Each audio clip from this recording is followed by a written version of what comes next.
Fala pessoal, tudo bem com vocês? Aqui é Lucas Ley. E aí, pessoal, beleza? Aqui, Ronei na área. Pessoal, hoje estamos começando mais uma live daquelas série de lives especiais que a gente vai estar fazendo sobre o município de Machado. A gente sempre enfatiza aqui que às vezes a gente conhece muito outros lugares, seja outras cidades, seja outros países, mas não conhece o próprio quintal. Então, o intuito dessas lives aqui é trazer para o machadense uma cultura nossa, uma coisa nossa. Só lembrando que todas as lives que serão feitas com esse projeto têm o patrocínio da Lei Paulo Gustavo, ok? E hoje o tema da live vai ser patrimônios e tombamentos, mas isso só depois da nossa vinheta.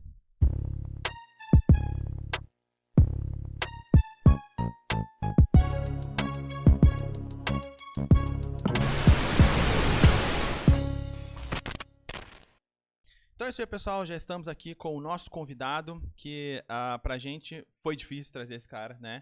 Difícil. Foi complicado de trazer, deu mas certo. graças a Deus ele abriu um espacinho na agenda ali para poder encaixar a gente. E hoje vamos estar falando de um tema aqui que é tão importante, que é sobre a questão de conservação e patrimônios da nossa cidade. Entender como que funciona todo esse processo. E sem demoras, eu já vou apresentar ele aqui, nosso amigo Platini. E aí, cara, tudo bem? Como é que você tá? Beleza, como é que tá, Lucas? Como é que tá, Ronê? Prazer estar aqui com vocês no Tilt. Parabéns pela iniciativa. Não Muito só dessa obrigado. série especial aí da Lei Paulo Gustavo, mostrando que a Lei Paulo Gustavo veio para fomentar mesmo a cadeia produtiva do Sim. audiovisual, distribuir o recurso. Isso é uma comprovação de que o recurso está chegando na ponta. Sim. Né? Assim, recursos federais para a cultura. Nós estamos no principal momento da história das políticas públicas de cultura no país.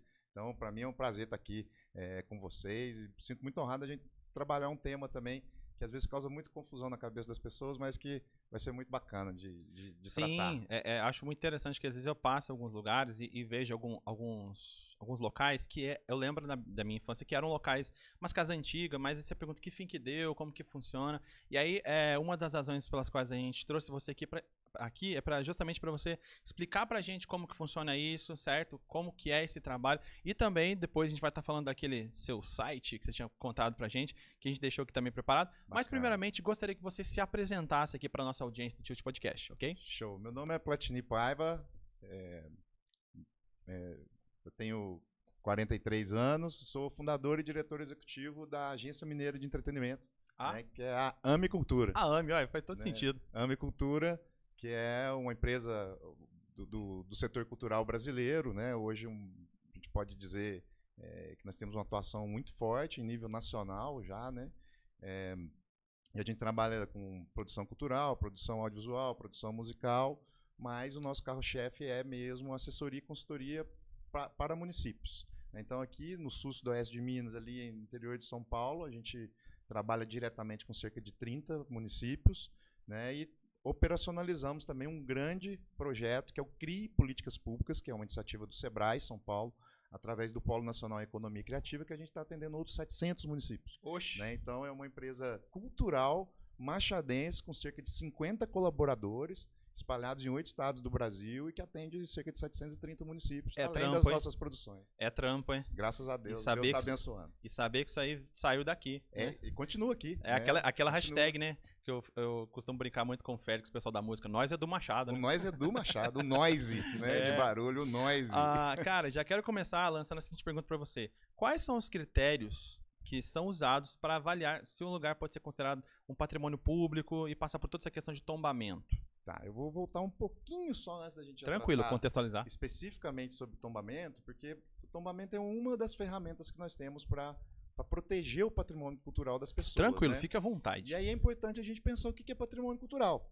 Né? O que é o teor da sua pergunta aí, né? O que leva alguma coisa a ser considerada patrimônio cultural? Então, a Constituição da República ela estabelece que os grupos sociais podem ter reconhecidos as questões relacionadas aos seus modos de fazer, de viver, aos bens, objetos, celebrações que dizem respeito a esses grupos sociais formadores de uma determinada comunidade, em determinado local. Né? E eu sempre gosto de dar um exemplo, para ficar mais fácil para as pessoas entenderem o que é patrimônio cultural, com um conjunto de talheres que foi de um tio-avô que lutou na guerra. Né? E esse era um conjunto ali de garfo, faca e colher que se perdeu na minha família. né, da minha família materna, isso se perdeu. E um tio, uma vez, pô, você não lembra aquele conjunto de talher do tio e tal? Vamos saber onde está. Aí foram catar, descobriram, o garfo estava na casa de um, a colher na casa de outro, e aí juntaram aquilo ali, e a família cuidou e entregou para minha mãe cuidar desse conjunto de talheres, né? Mas é um conjunto de talheres rústicos, assim, não tem nada demais. Né? Se você fosse vender, e às vezes nas minhas palestras eu costumo levar esse conjunto de talheres e perguntava, você me compraria isso aqui por 100 mil reais? Oxe. Você me compraria isso aqui por 10 mil? E eu vou fazendo um leilão e ninguém me dá nem R$1, sabe? Assim, ninguém dá um lance de 10 reais. Porque está sem o contexto, né? Se você for em qualquer shopping, você vai comprar talheres mais bem produzidos, mais modernos, com mais design e tudo mais, um preço muito mais barato que eu eventualmente está pedindo. Agora, quando a gente contextualiza que esse conjunto de talheres pertenceu ao tio-avô, que lutou na guerra, que a família buscou esses bens, cuidou, ariou, guardou numa caixinha, minha mãe fez uma cartinha me nomeando como responsável da próxima geração, isso não tem preço. Isso é um patrimônio da minha família. Então, o patrimônio cultural é nada mais do que esse conjunto de talheres, de alguns bens, que as pessoas entendem como referenciais do seu grupo. Aí seria no caso de cidades ou de grupos dentro da cidade? Aí depende. Aí tem de grupos dentro da cidade, de grupos dentro dos grupos em determinados territórios. Entendi. Então, quando a gente fala, por exemplo, a festa de São Benedito é um patrimônio cultural machadense.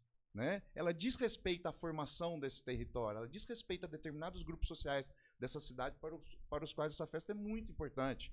Assim como o modo de fazer pastel de fubá, de Machado, que é uma tradição nossa, uma tradição. Então são coleções de bens, são conjuntos de talheres que nos diz respeito coletivamente. E foi interessante você falar desse negócio do pastel de fubá, desculpa te interromper, que, cara, eu fiquei, tipo assim, hoje não, que já tenho essa noção, mas há uns 10 anos atrás, eu fiquei pé da vida de, cara, eu ia em Varginha falar, cara, mas o pastel na minha cidade tem assim, eu achei que era uma coisa comum. Fui em São Paulo. Em São Paulo, pessoal, sabe aquela pessoa, você falar com a pessoa, ela diz que ela não sabe do que você tá falando, ela não tem ideia do que você tá falando.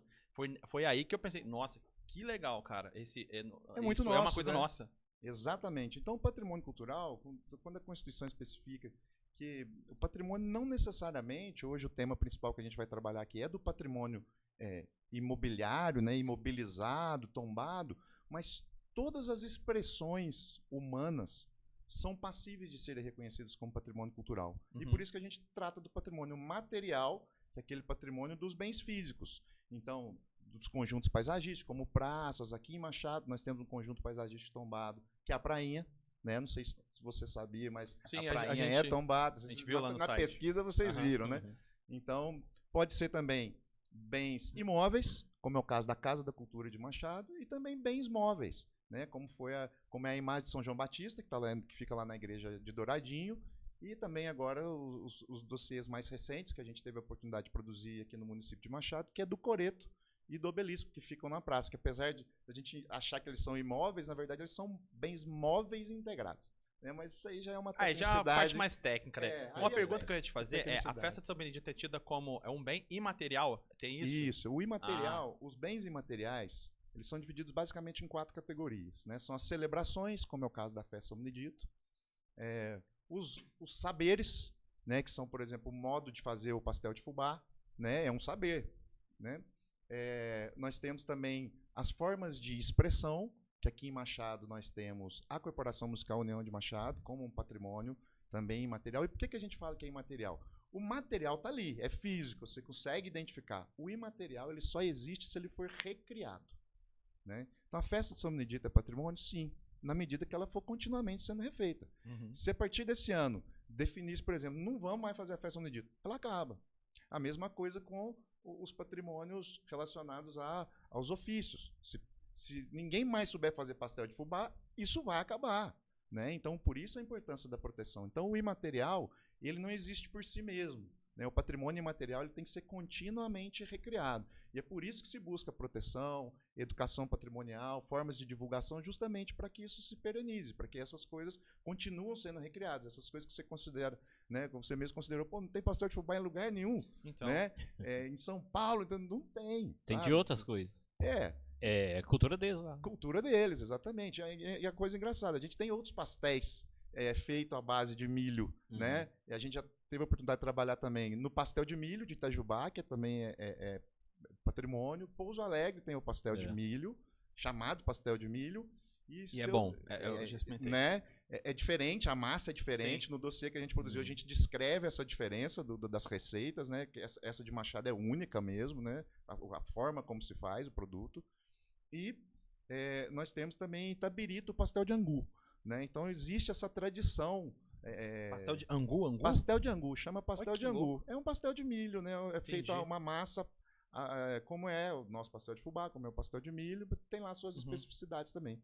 Então o patrimônio cultural é isso, é esse conjunto de bens que dizem respeito a determinados grupos sociais, determinadas localidades, né? Então quando a gente pensa o que é o patrimônio, quais são os patrimônios culturais de Machado, né? E ao longo da conversa a gente vai tratar um pouco disso. Então, para responder a tua pergunta, eu acho que mais objetivo agora, feito esse contexto, então, na verdade, o que um bem precisa para ser considerado patrimônio cultural? Então, ele não é decretado. O patrimônio cultural você não inventa, você reconhece, né? Então, a gente tem que buscar na história da cidade, no comportamento dos grupos sociais, e aqueles bens que porventura carregam essa identidade, carregam essa sensação de pertencimento, carregam essa coisa que nos torna machadenses, né? Daí, então, esse seria o critério. Não dá para a gente inventar uma festa que a gente criou agora, né? Vamos dizer que a gente bolou um evento aqui em Machado, que ele está na sua primeira edição. Não dá para considerar um evento desse como patrimônio cultural. Né? O evento em si, a celebração em si. Tem que criar uma história. Né? Exato. Então, assim, patrimônio a gente não inventa. Vou pegar exemplo, Alfenas, o velório do Carneiro. Já é tradicional, né? Sim. Já tem. Assim, e aí não tem um critério específico de data. Assim, para você registrar uma festa, uma celebração como patrimônio cultural no Estado, ela tem que ter no mínimo 75 anos. Ah, entendi. Certo? No nível municipal, aqui em Machado, a gente não tem esse estabelecimento de um prazo mínimo. Né? Então, vai muito do processo de pesquisa, de reconhecer aquilo ali como um traço cultural específico. Né? Então, a tua pergunta fala em transformar num patrimônio público. Na verdade, não necessariamente precisa ser público. Tá? Tanto os bens privados quanto os bens públicos podem ser objeto de proteção. Né? E aí a Constituição também traz uma série de ferramentas que podem ser utilizadas para proteger o patrimônio cultural, que não só o tombamento. Então, nós já falamos aqui do registro, que é para os bens imateriais. Mais para frente, nós vamos tratar do inventário, que é o processo de classificação e categorização, mas também temos várias outras coisas aí que podem ser utilizadas para preservar esse patrimônio. Bacana. Pessoal, então é isso aí. Para você que está chegando aí, hoje estamos aqui com o nosso amigo Platini. Eu chamo sempre de Platini por questão da música. Mas teve um convidado que veio que tinha Platini no nome, mas não era o primeiro. Qual é o seu nome inteiro? Que a Meu nome chama de Platini Dias de Paiva. Então é Platini mesmo. Com 2 N e Y, é Platini Y. Ah, Platini. Platini Y. Então, pessoal, para você que está chegando aí, esse é o Tilt na História, um programa uma live, né, que está sendo dedicada a contar um pouquinho da história do machadense para o machadense. Toda quarta-feira a gente vai ter esse projeto, que vai estar acontecendo às 8 horas. Só lembrando que na segunda-feira vai continuar com as nossas lives normais, viu? A gente vai ter um vídeo a mais. Lembra que lá atrás eu tinha falado que a gente ia ter a novidade, talvez um vídeo a mais? Então, já estamos aqui cumprindo a nossa promessa, né, Ronei? É isso aí. Então, já segue a gente aqui no canal, ativa as notificações, porque sempre que sair um vídeo aqui no nosso canal, você vai ser informado. E vamos de próxima pergunta. Vamos lá. Ô, Platini, eu queria saber qual que é o papel do órgão responsável pelo patrimônio histórico na preservação e conservação dos locais. Ótima pergunta. Como que funciona, né? Todo o patrimônio cultural, esses processos que a gente falou um pouco, esses instrumentos de proteção, eles são instrumentos legais, ou seja, são previstos em legislação. Então, o município, para poder, né, um estado, enfim, qualquer órgão gestor público, né, para poder implementar essas legislações, essas formas de preservação, precisa primeiro ter um arcabouço legal. Então, Machado possui legislação, né, que cria o Conselho Municipal do Patrimônio, que estabelece a Secretaria Municipal de Cultura e Turismo como órgão responsável pela gestão, proteção e promoção desses bens. E aí você cria essa institucionalidade primeiro numa base legal. E depois essa lei que traz as atribuições, as competências e obrigações que o município tem. Então, no caso específico da Secretaria Municipal de Cultura, que é o nosso órgão gestor, ela tem essas 3 funções. Vamos dizer que seria o tripé do patrimônio cultural em nível público, em nível administrativo, em nível legal, que seria, primeiro, a gestão. Né? O primeiro tripé, a gente fala da gestão. O que é a gestão? São esses órgãos previstos, a legislação, o marco regulatório, então, né, a lei que estabelece a secretaria, as ações realizadas pela secretaria, pelo Conselho Municipal do Patrimônio, que é onde há uma pactuação, uma participação da sociedade civil. O segundo tripé é o tripé da proteção, que é basicamente a aplicação dessas ferramentas na prática. Então, executar os processos de tombamento, de registro, de inventário, de vigilância, etc. Então, quando a gente usa esses instrumentos de proteção, a gente está tratando do tripé da proteção. E, por último, o tripé da promoção, e talvez o mais importante, né, porque a gente só protege o que a gente conhece. Né? Se você se quer, e por isso a importância do tilt. A gente só vai trazer as pessoas para preservar se elas conhecem. Então, é um papel fundamental também as ações de educação patrimonial. E, apesar de chamar educação, a gente não trata só dos aspectos formais da educação, a gente está tratando só de escola. Toda ação que tiver o patrimônio como base, como objeto central de estudo, ou de participação, ou de ação, é uma ação de educação patrimonial, seja com qualquer público que for. E também as ações de difusão, onde entra o próprio site LOC, entra também outras ações realizadas pela Secretaria e por alguns parceiros que são gestores também de bens culturais protegidos. Né? Então, resumindo, esse seria o papel do órgão gestor. Né? Então, ter estabelecido ali o marco regulatório, os instrumentos legais e atuar nesse tripé, gestão, proteção e promoção. Legal. Entendi. A outra pergunta que eu ia fazer, que já está mais ou menos nessa pegada, agora eu queria saber de você o seguinte, a questão da fiscalização, como que funciona a questão de fiscalizar, tipo assim, ó, um bem foi tombado, certo? Vamos pegar, que você falou o exemplo do coreto. Existe alguma forma de fiscalização para saber se aquilo está funcionando bem, se não está tendo depredação, coisa desse tipo? Sim, quando um bem é tombado, a principal ferramenta que a gente tem de acompanhamento disso aí, anualmente, até para reconhecimento do IEFA, que é o Instituto Estadual de Patrimônio Histórico e Artístico de Minas Gerais, que fiscaliza os processos de tombamento no âmbito do programa ICMS Patrimônio Cultural, a gente vai falar daqui a pouco, a gente precisa encaminhar um laudo de estado de conservação. Então, existe uma ação regular, periódica do município em produzir um documento técnico por um profissional habilitado, né, no caso de um bem imóvel integrado, precisa ser um arquiteto, né, que vai fazer ali o laudo de estado de conservação daquele bem. Então, aqui vamos dizer que seria um acompanhamento regular. Mas qualquer cidadão, uma vez protegido, o bem pertence a toda a comunidade. Então, qualquer cidadão, e aí qualquer cidadão do Brasil, ele pode atuar junto nesse processo de fiscalização. Eventualmente, se ele enxergar uma depredação, se ele estiver vendo um bem que está correndo qualquer risco, Entendi. ele pode entrar em contato com a Secretaria Municipal de Cultura, que é o responsável, o órgão gestor responsável, né, ou com algum membro do conselho, e dar conhecimento sobre a necessidade de preservação desse bem. O Ministério Público também tem uma atividade muito importante, uma ação muito importante na preservação do patrimônio, que é uma curadoria também, uma atribuição específica. Né? Então, a fiscalização ela é regular pela própria prefeitura, com base nesse laudo de estado de conservação, e também qualquer cidadão pode e deve, né, ajudar a cuidar desse patrimônio que é comum nosso. Bacana demais. Ó, você tinha passado pra gente aqui, né, nos nossos materiais de pesquisa, a questão do seu site. Agora eu queria que você falasse um pouquinho. Coloca pra gente na tela aí. Oh, bacana. Bom, a gente lançou o LOC, né, que escreve LOCE, né, mas fala LOC, é um termo em latim. Vem de como locus, lugar, né? Na verdade, nós encontramos uma palavra que eu acho que define muito bem o que a gente quer apresentar, que são os lugares, histórias e identidades dos municípios, Entendi. né? Principalmente. O Brasil carece de locais de pesquisa e informação relacionada a patrimônios culturais em nível municipal. Uhum. Né? Você tem, às vezes, coisas relacionadas a patrimônio em nível federal, em nível estadual, mas em nível municipal é difícil. Às vezes, o próprio corpo técnico da secretaria desconhece o tamanho do patrimônio cultural, né? Uhum. Então, a proposta do LOC foi exatamente a gente ter um local onde a gente possa concentrar e dar visibilidade para os bens materiais e imateriais que são protegidos, né? Por tombamento, por registro e também por inventário. Né? Bacana. Então, fala pra gente sobre o site aí.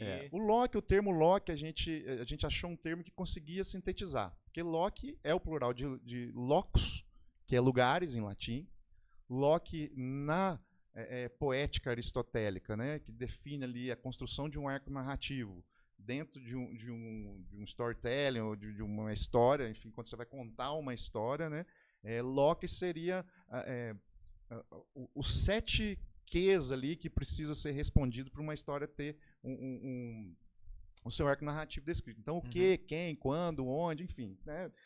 Então, isso também é chamado de loci.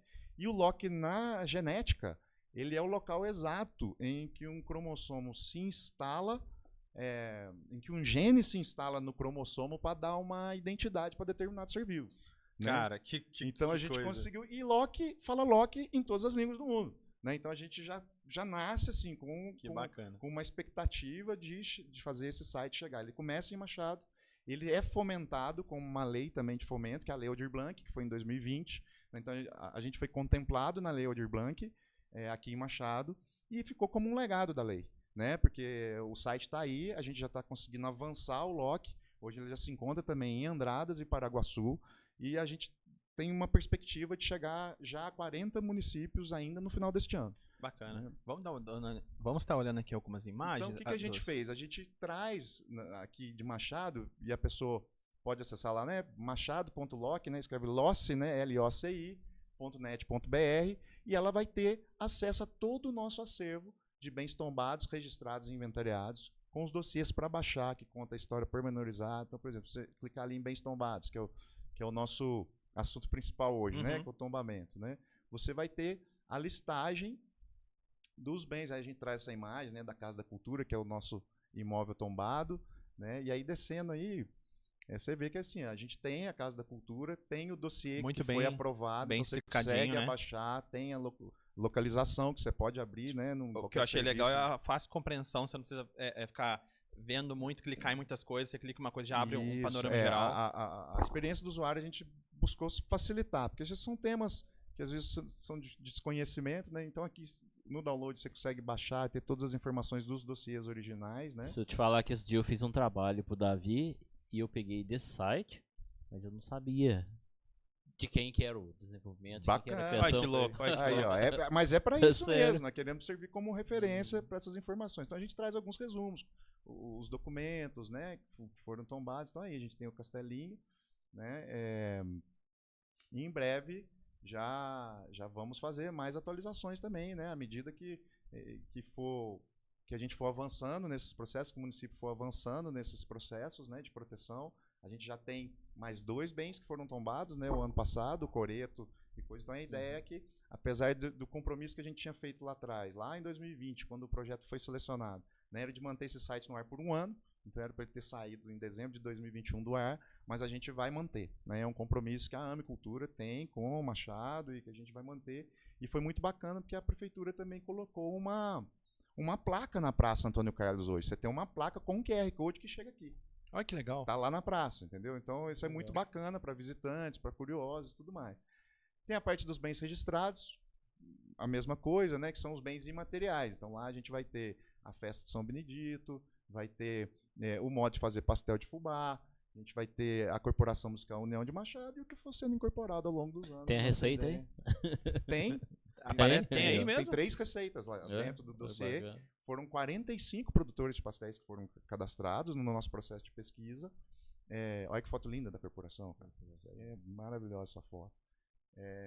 Mas 3 das receitas foram tidas, né? É claro que aquele segredinho ali da mão da não conta, né? cozinheira não vai ter, né? Mas assim, os processos, a descrição... Ela conta só o que pode contar, né? A descrição, né? A descrição tá lá. Né? E à medida que a gente for tendo mais bens... E aí nós temos os bens inventariados também. Né? Os bens inventariados, gente, o inventário ele é um instrumento de proteção do patrimônio que visa classificar e categorizar os bens. Tá? Então, a gente tem, se eu não me engano, até a última a gente tinha cerca de 48 bens inventariados em Machado. Daí das mais variadas categorias também, né? Móveis, imóveis, e dentro desses, né, conjuntos paisagistas, etc. Então, clicando aí você consegue abaixar também essas fichas de inventário individuais. Esse foi um trabalho muito forte que a gente fez. Assim, é difícil ter acesso. Deu trampo, né? E a gente produziu material original também para você. Então, levantamento fotográfico, levantamento audiovisual, né? E lá também, uma outra aba, que eu acho essa aba foi a mais bacana, que é a de educação patrimonial.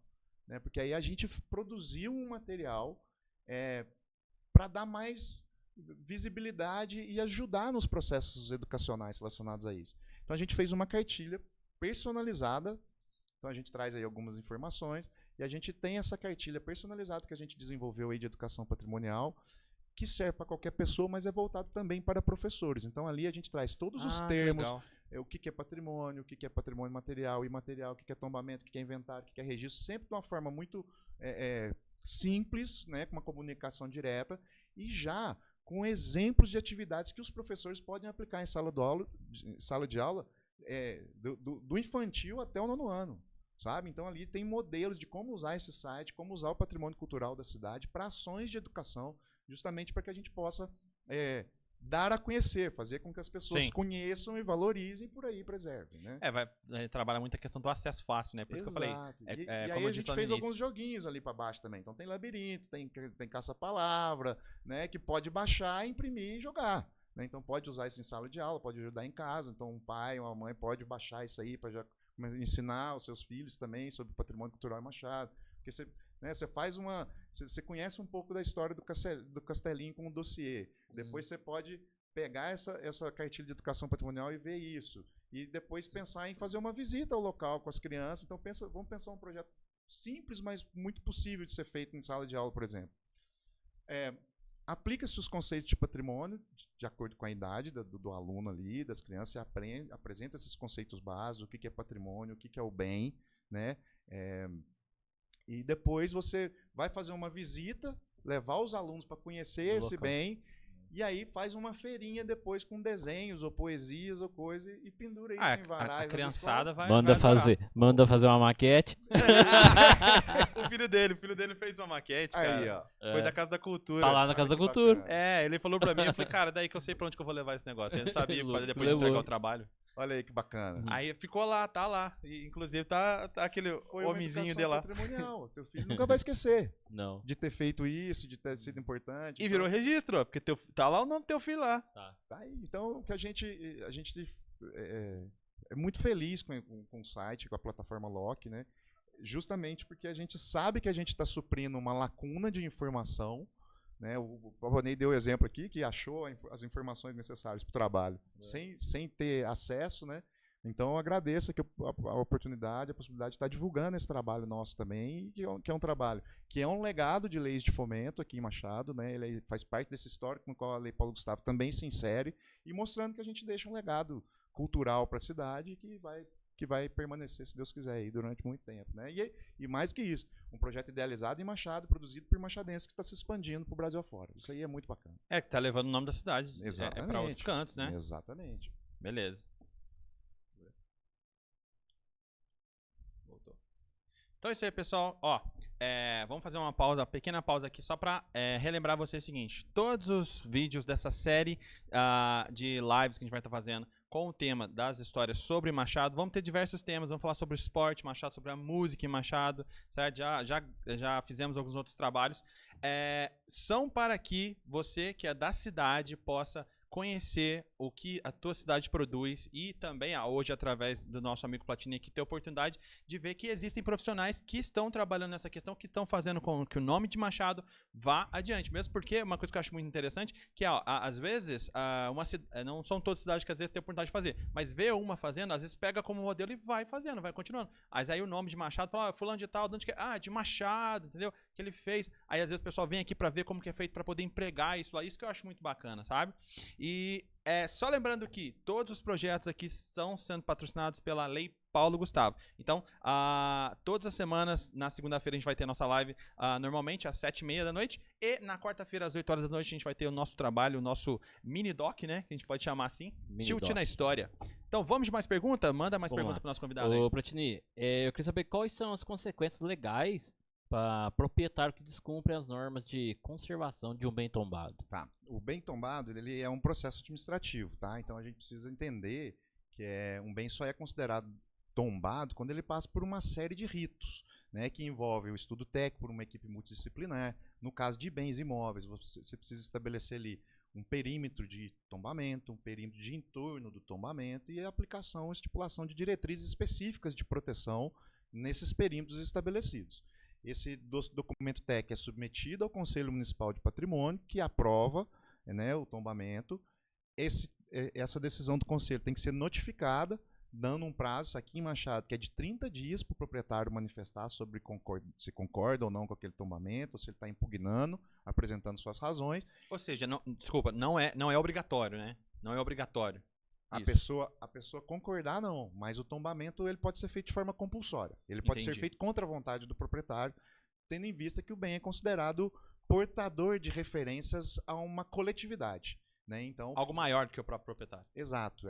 Mas no sentido de que o interesse público prevalece sobre o interesse privado. Mas nesse caso, quem que mantém o local preservado? É a pessoa, a dona do local? Ou... Aí existe o fato de ser tombado não tira do proprietário a propriedade, tá? Então ele continua dono do imóvel, né? Só que passa a ter algumas restrições de uso, de gozo, fruição, principalmente relacionadas a intervenções que possam descaracterizá-lo. Ou tipo, quer fazer uma reforma? Pode fazer a reforma. Qual que é a obrigação que vai ter? Ele vai ter que submeter o projeto de reforma ao Conselho Municipal. Entendi. O Conselho Municipal vai lá no dossiê e vai ver se aquele projeto de reforma, de restauração, o que seja, se está atendendo às diretrizes de preservação do bem. Está atendendo diretrizes? Ok, pode fazer. Né? Legal. Mas então assim, o fato não retira a propriedade, então também não retira a obrigação de manutenção que continua sendo do próprio proprietário. A legislação, contudo, quando um órgão público tomba, ele passa a ter uma responsabilidade subsidiária de preservação daquele bem. Então, na impossibilidade do proprietário fazer as reformas necessárias de conservação e manutenção, ele precisa notificar ao poder público que ele não tem esses recursos, e o poder público, em 6 meses, tem que iniciar, pelo menos, a parte de projeto. Né? Então, a responsabilidade continua do proprietário, mas subsidiariamente com a responsabilidade do poder público que foi responsável pelo tombamento. Quais as consequências legais? Aí vai depender muito do que foi feito. Né? Então, se a gente pensar num bem tombado que foi demolido, sem autorização pública, por exemplo, você pode ter consequências negativas grandes para o proprietário. Vou dar um exemplo de um bem inventariado de uma área de entorno de um município vizinho. Não preciso citar o nome, mas o que acontece? O bem era inventariado, então tinha um certo nível de proteção. Ele estava no entorno de um conjunto paisagístico tombado, que é uma praça, e o bem tombaram de verdade, assim, botaram no chão, da sexta pro sábado, tombaram bem, sabe? Então, assim, resultado. Responderam um processo criminal, responderam um processo civil também, não conseguiram construir nada no terreno ao longo de 6 anos, 8 anos, enquanto durava esse processo, e foram condenados ao pagamento de R$1.600.000 de multa. Né? Então, assim, além de correr o risco, né, e ainda tem um processo penal correndo por dano ao meio ambiente. O patrimônio cultural é considerado integrante do meio ambiente, né, espécie do gênero meio ambiente. Né? Então, as pessoas têm direito à preservação do seu patrimônio cultural. Então, são consequências que, a depender da natureza, volume, tamanho do dano, podem ter consequências bem graves para o proprietário. Percebi. Beleza, então. Beleza. Nessa pergunta do nosso amigo Rony, ele falou muito sobre a questão de o que pode dar problema. Agora eu quero pegar o outro lado. Para nós, enquanto cidadãos da cidade, quais são os benefícios de se ter um bem tombado? Não, bacana. E aí não só para os cidadãos como um todo, que é a manutenção dessas referências, a identidade, mas os próprios proprietários podem ter benefícios. Né?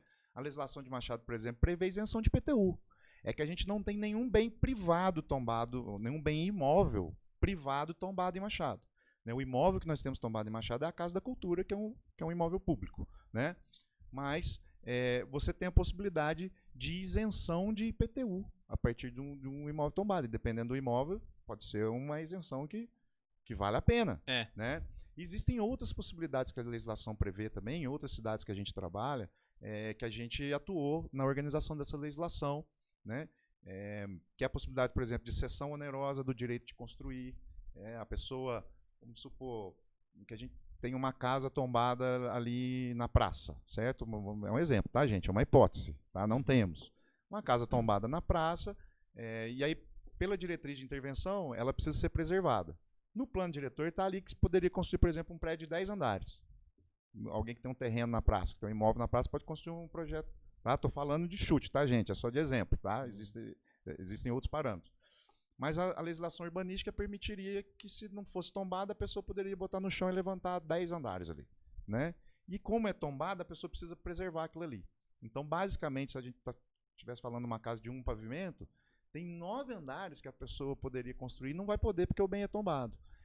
Esses 9 andares, o direito de construção desses 9 andares pode ser objeto de registro imobiliário, então ter uma matrícula no registro de imóvel e ser negociado como se fosse um terreno. Então, uma pessoa que está em outro local da cidade que só pode levantar 10, se ela comprar esse direito, ela levanta 19. Então, isso vira um patrimônio imobiliário da pessoa também. Mas aí, no caso, seria em outra localidade, é isso? Aí a Olha que pessoa legal, que quer construir em outra localidade Aí vende um direito. vende o direito de construção. Entendi. Entendeu? Então, assim, na outra localidade a pessoa só poderia levantar os mesmos 10. Mas se ela compra esse direito do proprietário que está deixando de subir 9 porque a casa dele é tombada, essa pessoa que só poderia subir 10, ela sobe 19. Nem imaginava que existia isso. Exato. Então, outras coisas. A minha casa não sobe nem 2 andares. Eu vou vender um andar que não ia dar para fazer. Então, assim, você vê que existem outros benefícios que podem ser... Existem fontes de financiamento, de preservação. A própria Lei Rouanet pode ser utilizada para captação de recursos para restauração de bens patrimoniais tombados do particular. Então, o particular pode apresentar um projeto cultural de restauração do seu imóvel, né, e ter acesso a recursos públicos incentivados para isso. BDMG tem possibilidades de financiamento para isso. O BNDES tem possibilidades de projetos a fundo perdido. Existem localidades, em Varginha mesmo a gente está estabelecendo estudos para uma nova legislação, por exemplo, de isenção de ISS nas notas fiscais de comércios, varejo, lojas, né, que se instalem em patrimônios protegidos e façam objetos de conservação. Então, assim, nada, dependendo do ramo ali, a pessoa consegue ter um aumento de 2%, 3%, 5% no faturamento da empresa dela só porque está cuidando de um bem tombado, ou se instalou num bem tombado, né? Então, em cada nota fiscal que ela for emitir, ela pode ter um desconto do próprio município relacionado a isso. Então, são benefícios que você pode atribuir para a população, para os proprietários de bens tombados, inclusive, né? Eu vou falar de uma coisa assim, que é uma coisa que eu observei muito aqui em Machado e em outros lugares que eu fui. Escolas de inglês. Cara, escola de inglês, tudo só pega casa. Nunca vi uma escola de inglês num apartamento, numa coisa moderna. Sempre parece que é negócio, né? É escola de inglês, escola de idiomas, numa casa antiga. Tá? Acho que é uma observação a fazer aqui. É gente que reconhece o valor do imóvel, de um imóvel mais característico, estilo arquitetônico e tudo mais. É isso que eu acho legal. Mas perguntei? Queria que você contasse para nós aí quais são os principais desafios enfrentados pelo Serviço de Patrimônio Público e Tombamento Histórico aí na cidade. Eu acho que o primeiro, né, aqui em Machado, o maior desafio nosso, assim, a gente não tem um patrimônio edificado tão protegido, né? Eu acho que o primeiro desafio é realmente a educação patrimonial e o desconhecimento da população, sabe? Sobre a importância da preservação de seu patrimônio. Né? Então a gente pode acompanhar aí que a nossa praça, basicamente, todos os casarões já eram. Né? Então, assim, por ausência talvez de conhecimento, de enxergar esse valor no que é coletivo, né? Será que a própria coletividade apoiaria a manutenção desses casarões? Acredito que uma grande parcela da sociedade, sim. Né? Mas grande parcela também acha que esse negócio de tombamento é só casa velha, patrimônio é só casa velha. E não é. Né? Como eu mostrei aqui, bens móveis, imóveis, materiais e imateriais, o patrimônio cultural é muito diversificado. Sim. Né? Então é que a gente associou, talvez porque lá em 1930, quando começam as questões de tombamento no Brasil, através do SPAN, que era o Serviço do Patrimônio Histórico e Artístico Nacional, basicamente o grupo que forma isso no Brasil era formado por arquitetos. Então é por isso que a gente tem uma exacerbação no início e até meados dos anos 80, muito relacionada ao patrimônio edificado. Né? O registro de bens imateriais ele só surge no ano 2000. Ele só é regulamentado no nível nacional no ano 2000. Né? Então que ele é bem mais recente. Né? E eu vejo essa questão. Então acho que dar a conhecer é um grande desafio, porque se você não tem as pessoas reconhecendo que aqueles talheres é dela, né, você não vai ter essa proteção, você não vai ter essa preservação, esse entendimento da necessidade. Né? E uma vez protegido, e aí sim,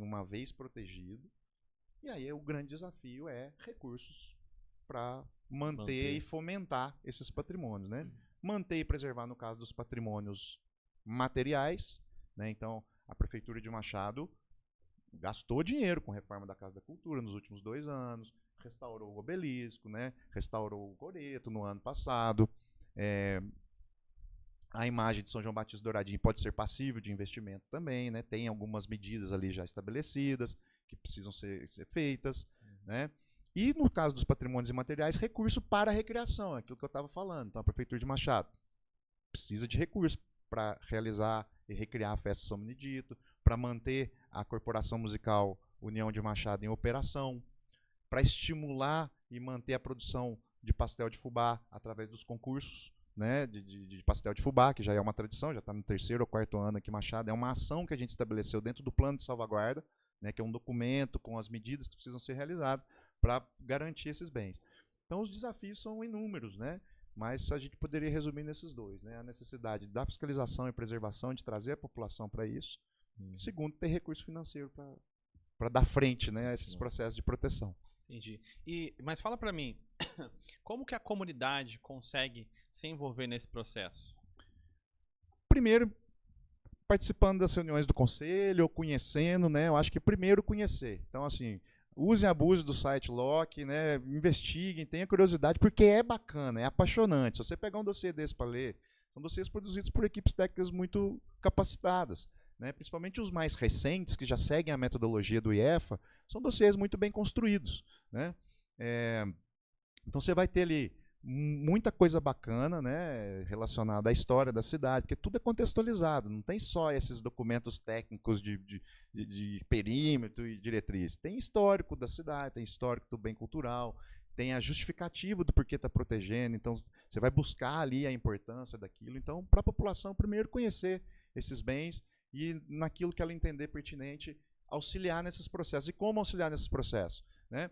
Ela pode ajudar a fiscalizar os bens. Então, se ela vê algum tipo de depredação, algum tipo de prejuízo para esses bens culturais, ela pode levar isso ao conhecimento das autoridades e do próprio conselho, buscar integrar os conselhos de participação, né, que no caso de Machado é o Conselho Municipal do Patrimônio Cultural, que integra a secretaria, né, um trabalho que é voluntário, mas que pode ser integrado por pessoas da comunidade, por pessoas da sociedade também, né, e dentro dos patrimônios imateriais, também ajudar na recreação, né? Tá ali.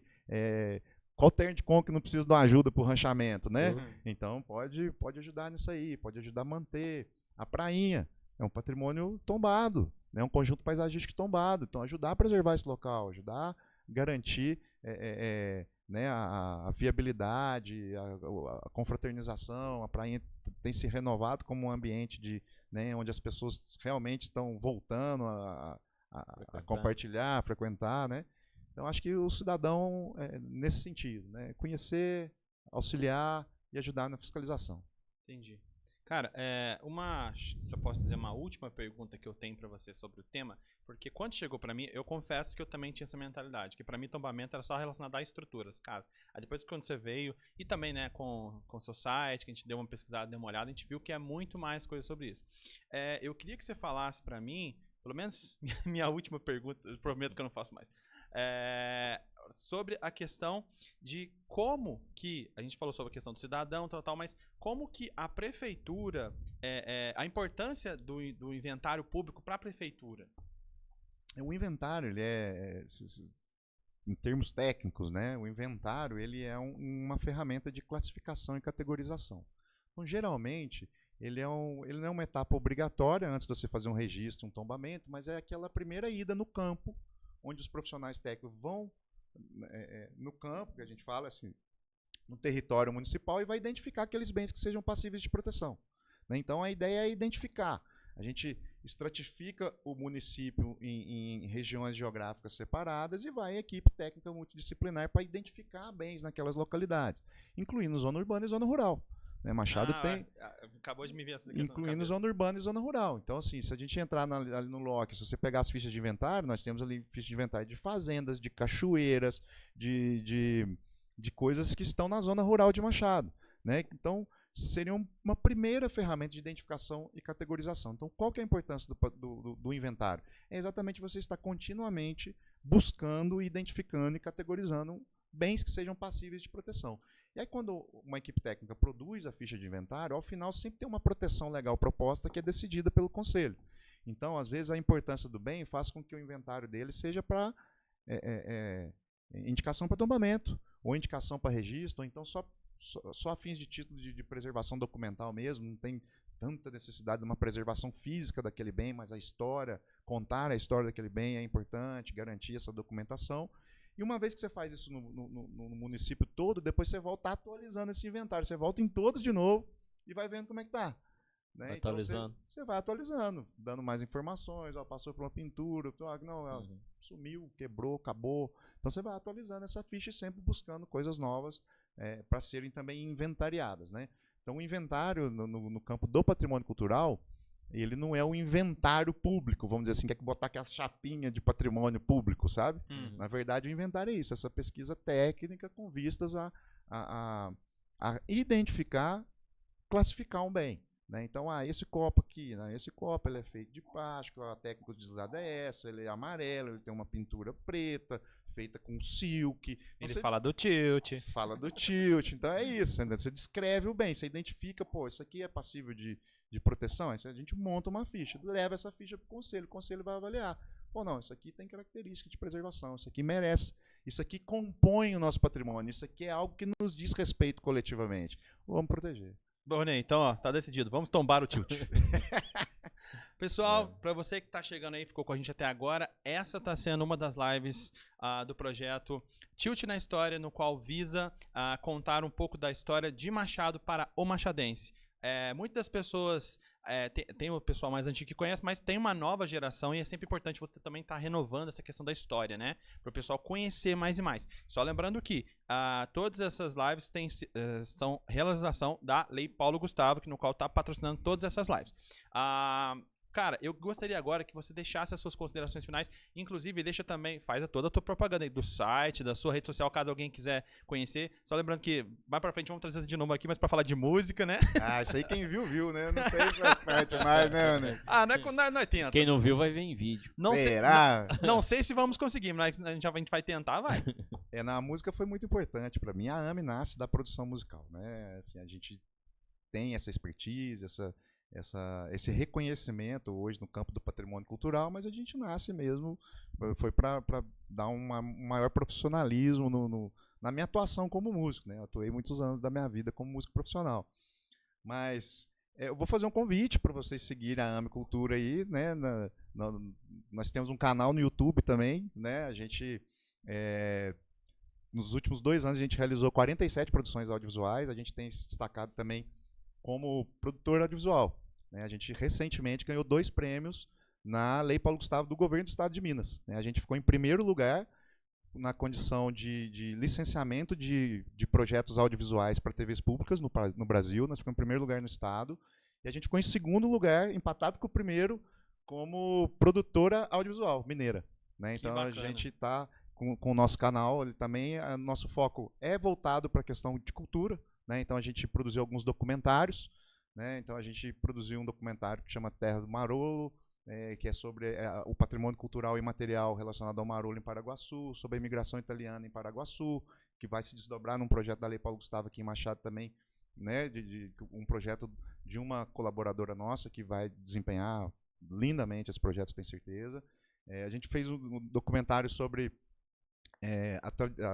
a imigração e a tradição árabe em Guaxupé, né, que fala do Chancliche, fala da Igreja Ortodoxa. Né? Fizemos um também sobre as águas termais de Pocinhos do Rio Verde, que são um documentário que chama Águas que Curam. E a gente tem várias outras produções ali, oficinas, shows que a gente já produziu também, videoclipes. Então, convidar para conhecer o nosso canal no YouTube, @amecultura, né? youtube.com/amecultura, e também no nosso Facebook e o nosso Instagram também, que é @amecultura. Né, para acompanhar esses trabalhos nossos, a gente está sempre publicando. A gente não é tão ativo assim em rede social, mas sempre as novidades que a gente está tendo ali, a gente consegue divulgar de alguma forma para as pessoas conhecerem também. E quem quiser entrar em contato com a gente está sempre à disposição, sempre querendo conversar e produzir cultura, né, que é isso que a gente vive, é isso que a gente ama. Né? A AME, ela traz no nome, né, o comprometimento, o amor que a gente tem pela questão cultural. E aí convidar as pessoas para conhecer um pouco mais do nosso trabalho. Nosso trabalho, às vezes, é muito técnico, né? Um trabalho muito de bastidor, vamos dizer assim, mas é um trabalho importante e a gente está muito feliz de ter esse reconhecimento. E oferecer para todo mundo os nossos serviços também, né? Então, se eventualmente quem está nos assistindo aí é um gestor público, né, que precisa de serviços, a gente tem serviços técnicos. Ou então um proprietário, né, de bem tombado, que precisa saber um pouco mais sobre como é que funciona, quais são os seus direitos, quais são os seus deveres. A gente também tem um corpo técnico muito forte de projetos, né, de elaboração de projetos de restauração, enfim. Né, é muita coisa bacana que a gente está tendo orgulho de realizar. Bacana demais.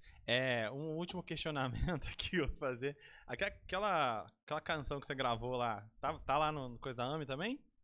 Aquela canção que você gravou lá pelo Vento, né? Que você gravou junto comigo, né? Você tem uma participação sua, não, né? Foi só participação. Não, você fez o arranjo de back vocals, você que também cantou, você, né, tem o maior orgulho da tua participação.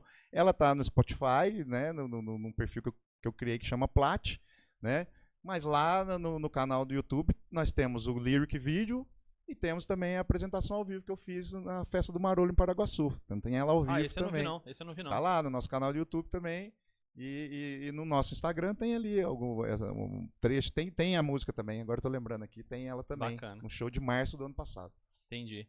Então foi isso, galera. Queremos agradecer a vocês que ficaram com a gente até aqui. Eu confesso que quando... Vou ser sincero. Ó, pode até abrir a câmera do meio, ó. Falando, olhando nos seus olhos. Quando passou pra mim esse tema, eu pensei, será que vai ser um tema legal? Mas aí depois quando você vai pesquisando, você fala, cara, não é que é uma coisa que num primeiro momento você pensa, não sei, mas depois na hora que você vê, cara, não é que é envolvente, tem a ver com uma coisa que eu conheço, basicamente. Então eu acho que, pra você que tá assistindo aí, ó, se você perder uns 10 minutinhos do seu dia pra ir lá ver, você vai ver o tanto que é legal. Porque eu confesso que eu tinha um pouco de preconceito no sentido, que igual eu falei pra você, eu tinha muito aquela mentalidade, é só coisa relacionada a imóvel antigo, mas não, você entra no site, Lock, né? Escreve-se Lossi, né? Aí você vai poder ter, pelo menos, assim, imagino que tem a mesma ideia que eu tive, de mudar essa percepção. Porque às vezes você chega com aquela ideia, mas depois você vai vendo, você vai lendo. Cara, não é que tem um trem bacana, né? Aprendeu mais uma. Sim, então assim, gente, 10 minutinhos do teu dia, vai lá, acessa o site www, pronto? Aí vai depender, Lossi, né? Fala Lock, mas escreve Lossi, loci.net.br. O Google acha. Lock.net.br, né? E aí ali você vai selecionar o seu município. Hoje o projeto já está em Machado, Andradas e Paraguaçu. Bacana. Então é isso aí, pessoal. Queremos agradecer a presença de vocês aqui que ficaram com a gente e que toda semana sempre dá permissão pra gente entrar na casa de vocês. Só lembrando que todas essas lives são um projeto que a gente tá fazendo pela Lei Paulo Gustavo, que tá nos patrocinando, nos ajudando a contar um pouquinho da história do pessoal do nosso quintal, né? O pessoal daqui de Machado. Bacana Ronei, demais. suas considerações? Agradecer o Platini pela presença aí, deixar esse conteúdo muito rico pra gente e, tipo, eu entendo muito pouco de patrimônio cultural, foi uma aula e, como o Lucas disse aí, até breve, né? Porque daqui a um dia a gente vai trazer isso aqui de novo pra falar de música. Bora pra cima. Amanhã a gente tem que começar a caçar a agenda, né? A gente tem que correr pra marcar a agenda. Estamos à disposição e assim, parabéns pra você, gente, pela iniciativa, obrigado. né?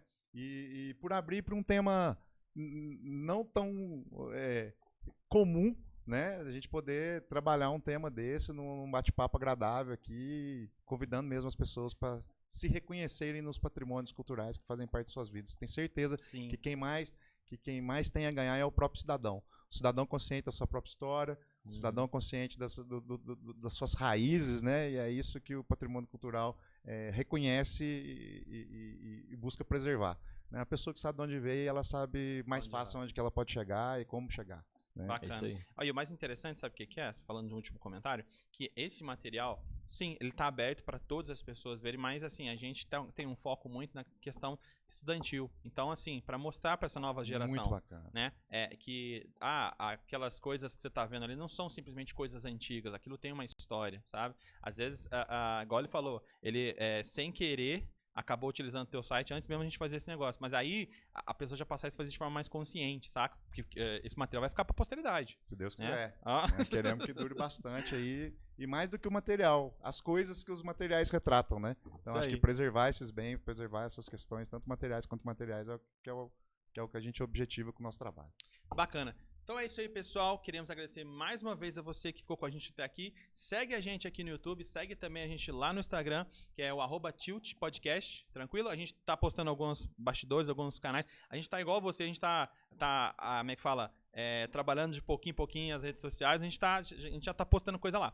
Então é isso aí, falou, até mais!